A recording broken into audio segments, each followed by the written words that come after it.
Yeah. Historically a really tough place to go on the road. A unique situation in that they coming off of a quarantine. I've been really following programs that have done that across the country. Some teams have came back and played really well. They're rested. Others are rusted. Um, we faced a Missouri team who had played fewer games than we had, and I don't know. I don't know if it's an advantage to have played a bunch or not have played a bunch. I mean, it can go either way.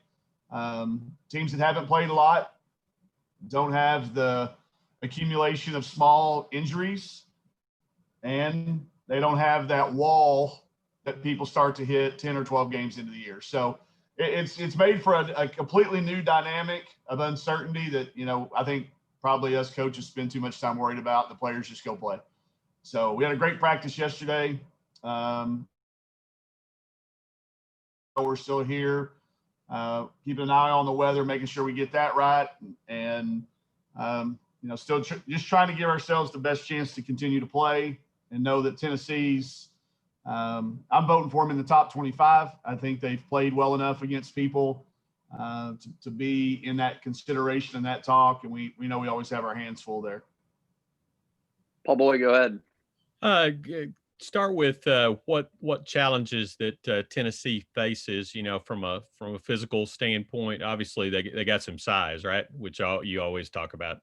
But this is even. I mean, and theirs is across the board. Their guards are big. They're just long. We spent a lot of time in practice yesterday working on not trying to even finish around the rim. I mean, it's not a good formula to drive it in there, and that eliminates a few free throw attempts. This could be a game that we, look up and we've shot 35 or 43s. I don't know, but they are incredibly long at every single position, and that's always a challenge for us. That makes rebounding hard. It makes spacing less of a factor because they can close out better, and they've got depth too. They're big all the way down through 10 or 12 players, so that's always a concern. And then just I think the way that they've been able to change defenses this year, they've played about 3 or 4 multiple defenses in each game pretty seamlessly. So those present you an opportunity to pause a little bit, which we don't like to pause very much. So they've got the weapons to do it, and they've got the tactics to do it as well. Alyssa, go ahead. Morning, Coach. Hey, Chelsea Dungy really stepping it up during SEC play right now, averaging over, I think, 22 points a game. Just what have you seen from her? Obviously accompanied with Amber Ramirez, but you've got so many shooters. Chelsea sometimes doesn't really stand out as much as she has in the past, but now she's starting to turn it up. Yeah, and it's, the ball finds you at different times of the year against different opponents, against different matchups. She's had a couple of good matchups the last little bit, and she's, hey, listen, that kid's a performer.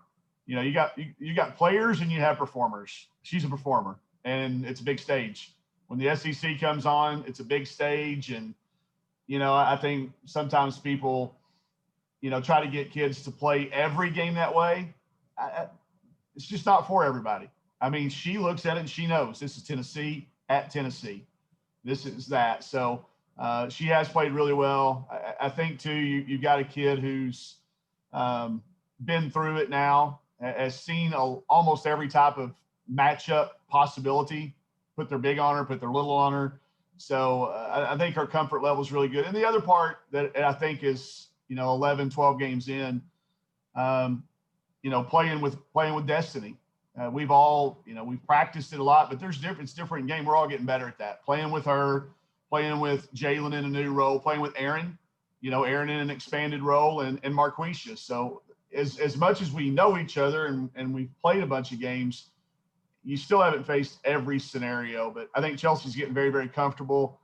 And the way I can always tell is she starts slowly eliminating frustrated shots that frustrate you, shots that frustrate me, shots that frustrate her. Okay. She eliminates those as the year goes along. And she's starting to do that. And that's always a good sign for her individually. It's a good sign for us as a team too. Seth, go ahead. Mike, what's the status of Michaela Daniels?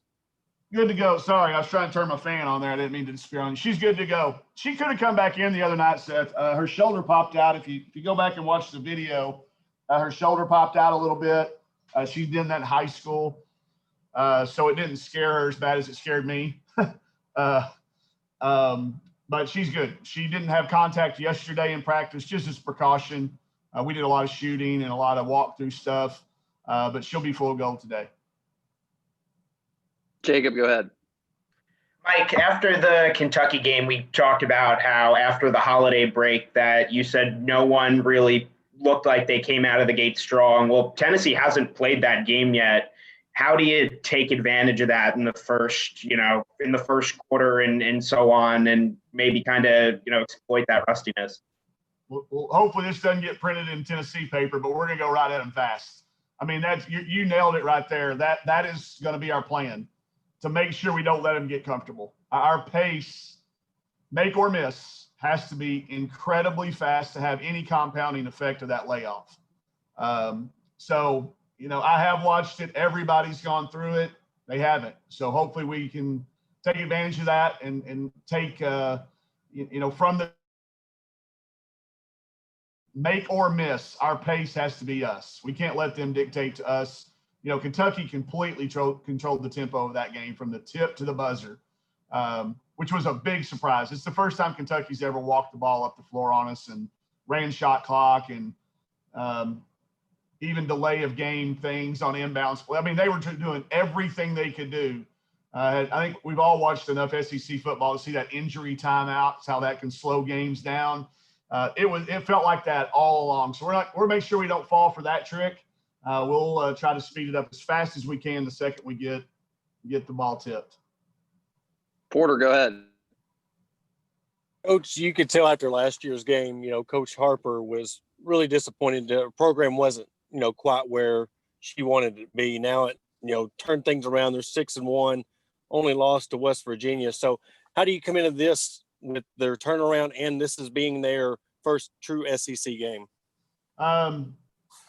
You can see it coming. It was a matter of time with what the players they brought in and the job that she's done with them. The standard there is incredibly high. When you're playing underneath 8 championship banners every day and you're practicing under that, their standards are starting to really start to show through, and it's starting to show up in their play. I don't expect anything other than an incredibly hard game. I think Arkansas has won twice there since the game's been invented. So it's not one of those games, no matter what, that you ever look at your calendar and think it's going to be a down and back easy thing, chalk it up in the win column. You just don't do that with Tennessee. Russell, go ahead. How much does it help that Chelsea, Taylor, Jalen have won there before? You can tell yesterday when I mentioned it's only happened twice, they all looked at each other like, yeah, we're one of them. I think it does help. I think they talk about it. We showed some clips of the game just to refresh their memory of 2 years ago down there, things that work. It's obviously different personnel for both of us a little bit, but and then too, you factor in the fact that there's probably going to be 1,000 people there instead of 7,000 people. That even when they were in their their down years of attendance, they still had 7,000 people there cheering against you. So we've gotten used to that environment, creating your own energy. Coach Schaefer put out some good video for us yesterday. And part of it, I'm not using it as an excuse, but part of the lack of high fives this year is because everybody tells us not to do it. Don't high five ever. But we're doing so many other things. The not going in at halftime, the traveling the day of game, the not staying in the hotel, the not eating together, all the things. We're doing that so now we can high five once or twice a game. Hey, if something good happens, high five, and we'll meet you with hand sanitizers, but get back to high fiving. Because we are doing all those other things, we can high five when we need to. And I think we had our best practice of the year yesterday as a result of some of that, pointing that stuff out and getting it going back again. So I hope that continues to carry over. It's hard because of the lack of game environment, but we're getting more used to it the more we play. Paul, go ahead. Hey, talk about what you guys tried to shore up defensively, because it looked like, I mean, you guys struggled at times defensively against Missouri. What did you look into specifically about that? Moving when the ball's in the air. We're getting stuck at times. Like if the ball's in the air, that's when you should be making up ground. You know, they can't shoot it, they can't pass it, they can't dribble it, and we were getting stuck. So we as a team kind of said, okay, why are we getting stuck? Are you tired? Oh no, coach, I'm not tired, because they don't want to come out. So they're never going to say they're tired. All right. Okay, well then if you're not tired, do you know what to do? Yeah, coach, I know what to do. Well, then why aren't you? Now it becomes okay, you're not tired, you know what to do. Now you just don't want to do it. So if you don't want to do it, we'll take, and I think pointing that out to them and showing it to them, first time we've watched extensive film in a long time, I think it was good for him to see. So we have worked on moving on the air time of the ball. And for us, the big key for us is always just keeping people in front of us. The second you give up dribble penetration, now we're out of any rebounding position, and our little's trying to rebound against the big or nobody, and we don't stand much of a chance at that. So keeping the ball in front of us, moving on the air time, and making sure we find a way to affect a shot. We're not going to block many, but we can affect them different ways. So that's been a focus. Any other questions related to the Tennessee game tomorrow night? I got one more. All right, go ahead, Seth. Mike, you said in the post game against Missouri that y'all decided to put Amber Ramirez in more pick and roll situations. What led to that? The matchup. Okay. Who they decided to put. They put Haley Frank on her, and then Haley Troop some. We've got some actions that create some really good ISOs. Speaking of, last year at Tennessee, they guarded her with a player that had a hard time defending ball screens, and I think Amber had 29. Amber's so good at making the defense wrong, and so that if you get the right matchup, there's some things we do to go at that matchup specifically. And it was Amber's turn the other night. Sometimes it's somebody different depending on the matchup, but there's a matchup or two that I don't know whether they will materialize or not. But if they do, we got a play card ready to go. Any other Tennessee follow-ups? All right, we will go ahead and shift gears. Coach, you want to talk a little bit about Texas A&M on Sunday? I think it's Coach Blair's best team at Texas A&M, and yes, I realize they won a national championship in 2011. If not, he can remind you when he gets here. He'll show you the ring.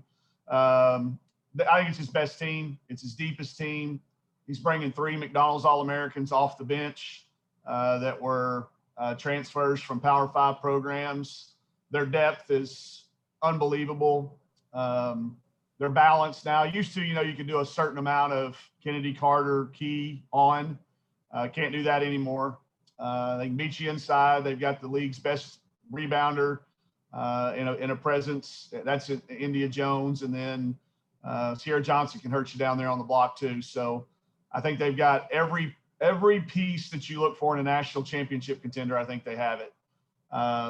It'd be a great game. There's Coach Blair, of course, is still could run for mayor and win here. I'm not going to let him throw candy out. We've still discussed that. That is still off limits.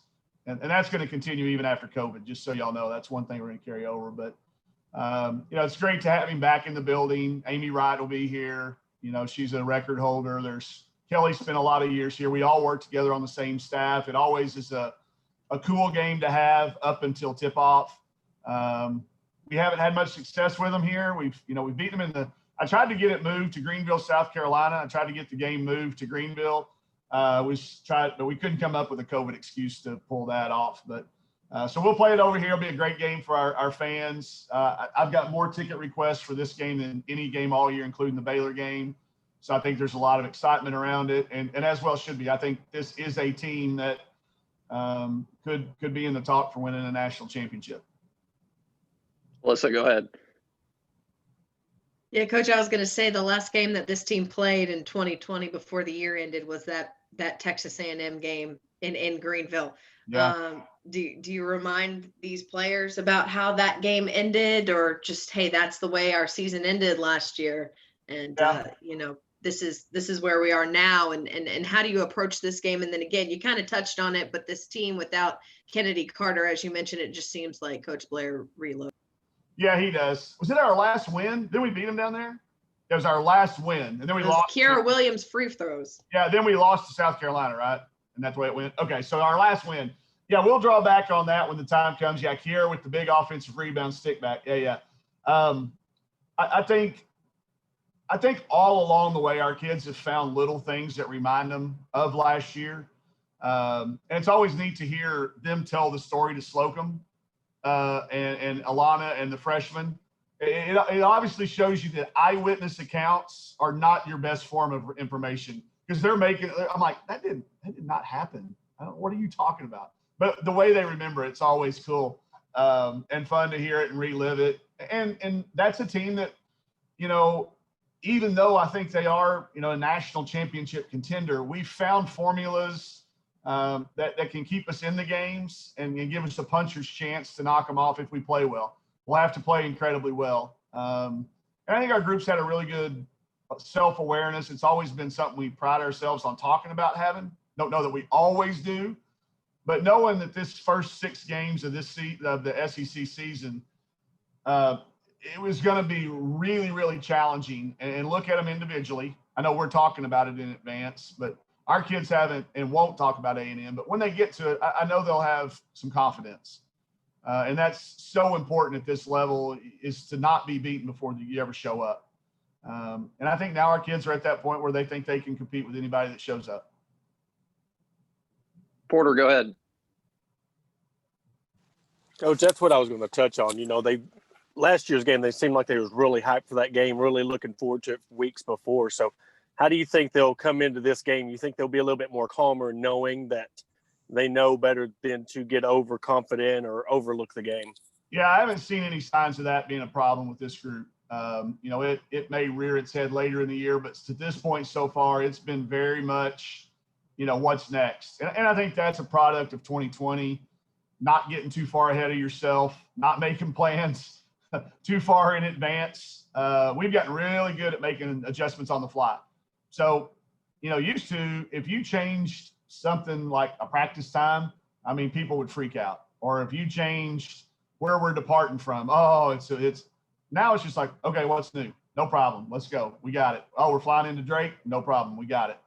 So I think that's that one thing, that maturity and understanding that control the things you can control and roll with the things you can't. Jacob, go ahead.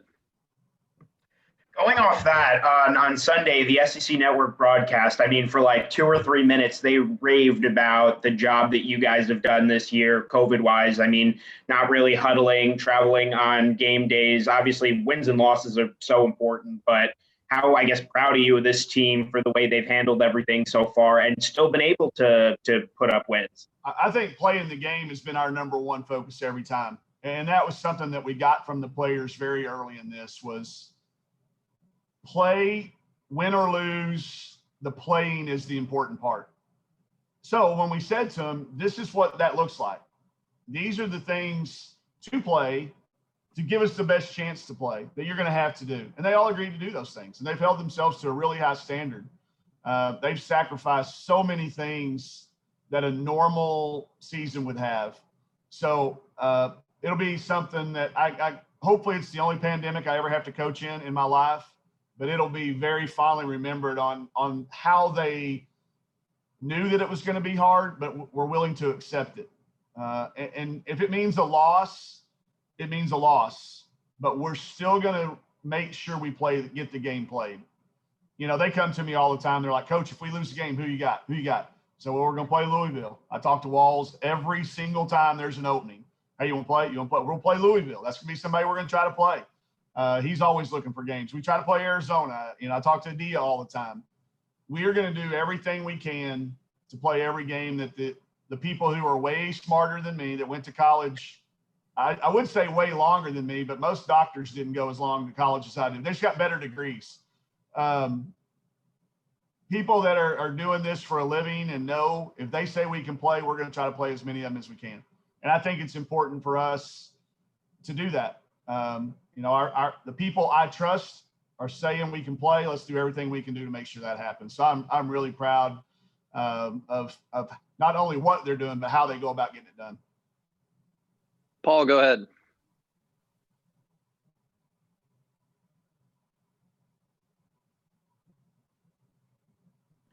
You were able to take down A&M a year ago. What did you do?